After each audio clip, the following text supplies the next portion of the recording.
नमस्कार, आप देख रहे न्यूज 18। मैं हूं आपके साथ मेनका चौधरी और ये वक्त है लाख टके की बात का। नमस्कार, मैं हूं आपके साथ अमित गर्ग शुक्ला। शुरुआत करते हैं बड़ी खबर के साथ।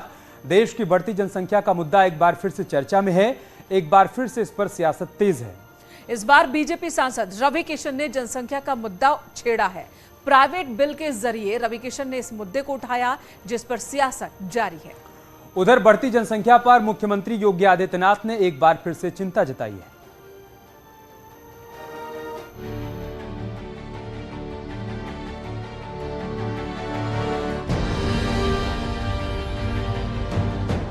जमीन उतनी ही है, पानी उतना ही है, हवा उतनी ही है, दिन वही रात वही, लेकिन इंसानों की तादाद थमती नहीं।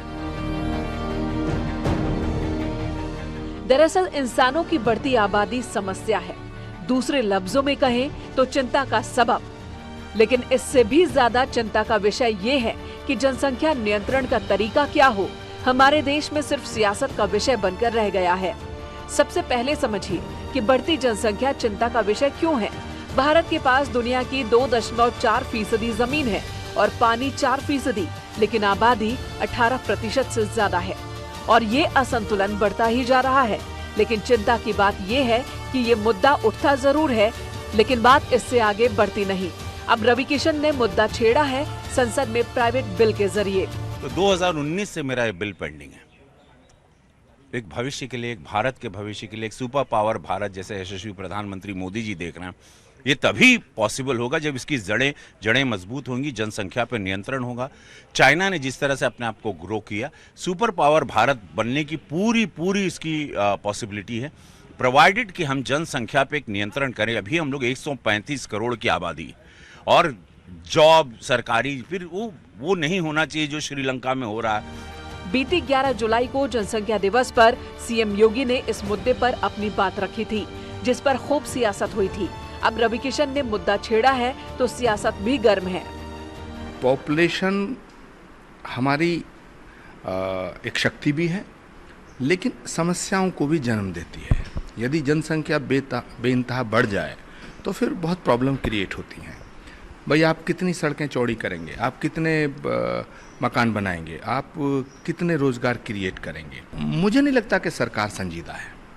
सरकार ये चाहती है, ख़ासतौर से भारतीय जनता पार्टी की सरकार और सरकारें ये चाहती हैं कि पॉपुलेशन कंट्रोल बिल हम लाना चाहते हैं, हम पॉपुलेशन को कंट्रोल करना चाहते हैं। ये मैसेज देश में जाए ताकि देश के अंदर एक बहुत बड़ी आबादी जो हमारे मुसलमान भाई बहनों की है, उन पर ये इल्ज़ाम लग सके कि ये लोग विरोध कर रहे हैं। बीते दशकों में देश की आबादी तेजी से बढ़ी है, नतीजा संसाधन घटे हैं, दबाव बढ़ रहा है, सबसे ज्यादा असर भूजल पर पड़ रहा है। इन्हीं मुद्दों को उठाते हुए सीएम योगी ने एक बार जनसंख्या को लेकर चिंता जाहिर की है। जब प्रदेश की आबादी मात्र 6 करोड़ थी और आज प्रदेश की आबादी जब 25 करोड़ है, तो स्वाभाविक रूप से हमारी जो आवश्यकता है पेयजल की, सिंचाई की, अन्य औद्योगिक उत्पादन के लिए भी हम भूगर्भीय जल का अधिकाधिक इस्तेमाल करते हुए दिखाई दिए।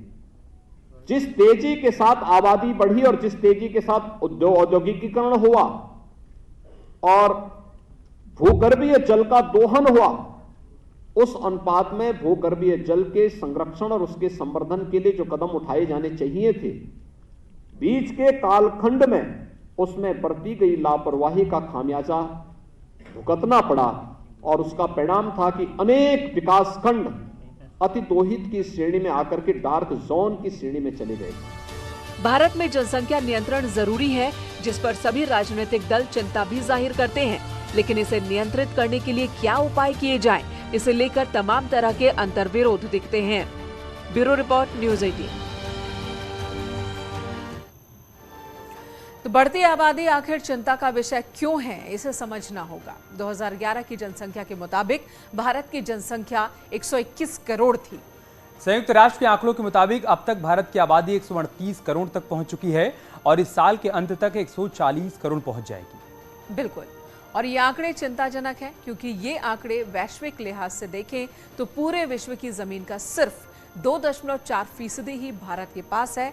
पूरे विश्व के पानी का 4% ही भारत के पास है। लेकिन पूरे विश्व की आबादी में भारत की हिस्सेदारी 18% है, जो चिंता की बात है। और बात जनसंख्या की चली है, और जब भी बात उठती है तो एक धर्म विशेष को चर्चा में जरूर घसीट लिया जाता है। हालांकि हर बार धर्म विशेष का नाम इसलिए भी शामिल किया जाता है ताकि सियासत को धार दी जा सके, लेकिन इस बार जब चर्चा चली है तो मदरसा बोर्ड ने सार्थक पहल की है। मदरसा बोर्ड ने मदरसों में पढ़ने वाले बच्चों को और उनके अभिभावकों को बढ़ती जनसंख्या के प्रति जागरूक करने के लिए मुहिम चलाने का फैसला लिया है। देखिए, जनसंख्या देश में एक बड़ी समस्या है। हमारी आबादी बहुत तेज़ी से बढ़ती चली जा रही है। उत्तर प्रदेश भी उसमें सबसे बड़ी आबादी वाला राज्य है। हमारा भी फ़र्ज़ बनता है कि जनसंख्या नियंत्रण पर हम काम करें। हम मदरसा बोर्ड के चेयरमैन होने के नाते इस बात को लगातार बोलते भी रहे हैं, लेकिन मदरसों में भी हम बच्चों के बीच में इसको खुले मन से रखेंगे कि जनसंख्या नियंत्रण होना ज़रूरी है। बढ़ती जनसंख्या पर रोक ज़रूरी है। अगर ये न रुकी तो आने वाले दिनों में हमारे लिए बहुत दिक्कतें पैदा होंगी। देश में संसाधनों की एक सीमा होती है, उसके साथ हम इन बच्चों के साथ बैठ करके उनको समझाएंगे, जागरूक करेंगे, ताकि जो है आने वाले दिनों में इस पर नियंत्रण पाया जा सके। राष्ट्रपति चुनाव में ओम प्रकाश राजभर और शिवपाल यादव बीजेपी के साथ दिखे, लिहाजा सवाल उठ रहा है क्या दोनों 2024 में बीजेपी के साथ होंगे। एसबीएसपी अध्यक्ष ओम प्रकाश राजभर ने साफ कर दिया है कि वो गठबंधन तोड़ने के लिए तैयार बैठे हैं, बस अखिलेश यादव के ऐलान का ही इंतजार है। ओम प्रकाश राजभर ने यह भी साफ किया है कि गठबंधन टूटते ही वो बीएसपी के साथ जाएंगे। हालांकि शिवपाल यादव ने तस्वीर साफ नहीं की है। उन्होंने कहा है कि समय आने पर बता दूंगा।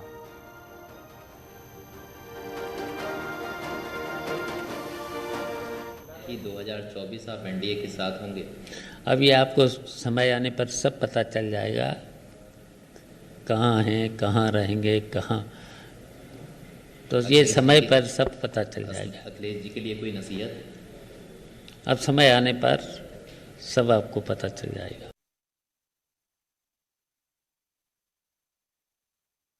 अभी यहाँ से तलाक होगा तो चलेंगे बहुजन समाज पार्टी का दरवाजा खटखटाएंगे, वहाँ पहले जोर लगाएंगे। तो ये तलाक में तलाक कौन बोलेगा पहले? आप बोलेंगे, अखिलेश यादव जी बोलेंगे? अखिलेश जी। हम तो कबूल करेंगे। अच्छा, आप तैयार बैठे कबूल? हम तैयार बैठे हैं कि कबूल हम एकदम स्वीकार है भैया। अगला स्टेप क्या होगा उसके बाद, तलाकनामे के बाद निकाह के लिए? हम मायावती जी से मिलेंगे, वहाँ बात करेंगे, बात बन जाएगी तो ठीक है, नहीं तो फिर और लोग हैं, तब तक और कई गोल बनने जा रही है। देखिएगा, तो समाजवादी पार्टी से गठबंधन तोड़ने का फैसला ओम प्रकाश राजभर कर चुके हैं। राजभर बीएसपी के साथ जाने की बात भी कह रहे हैं। लेकिन राजभर जो कह रहे हैं वही सच है या फिर पर्दे के पीछे बीजेपी के साथ खिचड़ी पक रही है। ऐसा इसलिए क्योंकि राजभर राष्ट्रपति चुनाव में अखिलेश को छोड़कर एनडीए के साथ चले आए, और इसका इनाम भी अब राजभर को मिल चुका है। बीजेपी सरकार ने ओम प्रकाश राजभर को वाई श्रेणी की सुरक्षा प्रदान कराई है। अब सवाल यह कि राजभर किसके साथ हैं, बीजेपी के साथ हैं या फिर वो बीएसपी के साथ जाने की बात कह रहे हैं। उनकी इस बात में कोई आधार या दम है?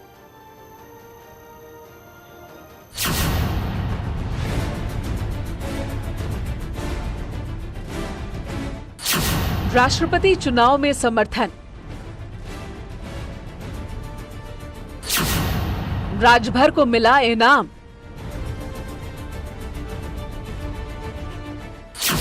वाइस कैटेगरी की सुरक्षा मिली,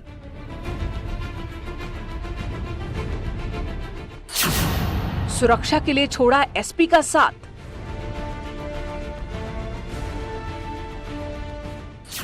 तो अब तस्वीर साफ है कि आजमगढ़ चुनाव के बाद राजभर के सुर क्यों बदले, क्यों राष्ट्रपति चुनाव में राजभर बीजेपी के साथ दिखे, क्यों ओम प्रकाश राजभर अखिलेश यादव पर आक्रामक दिखे। ये सारी कवायद वाई श्रेणी सुरक्षा के लिए, सरकारी सुविधाओं के उपभोग के लिए थी। कम से कम समाजवादी पार्टी का आरोप तो यही है। देखिए, सरकार की अगर उन्होंने मदद की है तो निश्चित तौर पर सरकार भी मदद करेगी। ये तो राजनीतिक शिष्टाचार है। हमारा तो कहना ये है कि अगर यही आपस में एक्सचेंज होना था तो हमारी लीडरशिप और हमारी पार्टी पे इतने आरोप प्रत्यारोप करने की क्या ज़रूरत थी। प्रेस, मीडिया और जनता का इतना समय नष्ट करने की क्या ज़रूरत थी। समाजवादी पार्टी का आरोप एकदम सीधा है, लेकिन समाजवादी पार्टी ने साफ नहीं किया कि उनका गठबंधन अभी भी एसबी-एसपी के साथ है या नहीं। गठबंधन की स्थिति क्या है? समाजवादी पार्टी भले ही चुप है, ओम प्रकाश राजभर की सोच बेबाक है। वो हमको क्या कहेंगे? जो व्यक्ति अपना खुद पर्चा न भर रहा हो, पर्चा भरने में इनाम मिला हो, वो व्यक्ति दूसरे को क्या कहेगा? पूरा देश देखा। आप दूसरे को क्या कह रहे हैं? आजमगढ़ चुनाव में कई दिन गए थे। यूं तो कहा जा रहा है कि हाल में गाजीपुर में हुए बवाल के बाद ओम प्रकाश राजभर को सुरक्षा दी गई, लेकिन क्या वाकई यही सच है? ये सवाल बड़ा है। कह रहे थोड़ा इंतजार का मजा लीजिए। चेहरे की मुस्कुराहट बहुत कुछ बयां कर रही है। हम लोग तो हमेशा नेताजी देखिए हमेशा हंसते रहते हैं, कोई नई बात तो नहीं है। हमारे नेता विपक्ष में तब भी हंसते हैं, सत्ता में तब भी हंसते हैं। अभी उनको आप देखे हैं, इसका लोग मजाक उड़ाते हैं कि तो हर समय हंसते, विधानसभा में बोलते तब भी हंसते हैं, तो उनके चेहरे पे सिकन नहीं है, न आगे रहेगी। दरअसल ओम प्रकाश राजभर को मिली वाई श्रेणी सुरक्षा पर सवाल इसलिए उठ रहे हैं क्योंकि राजभर को वाई श्रेणी सुरक्षा उस वक्त मिली है जबकि वो समाजवादी पार्टी के साथ गठबंधन में रहते हुए राष्ट्रपति चुनाव में बीजेपी के साथ खड़े दिखाई दिए। लिहाजा सवाल तो उठेंगे।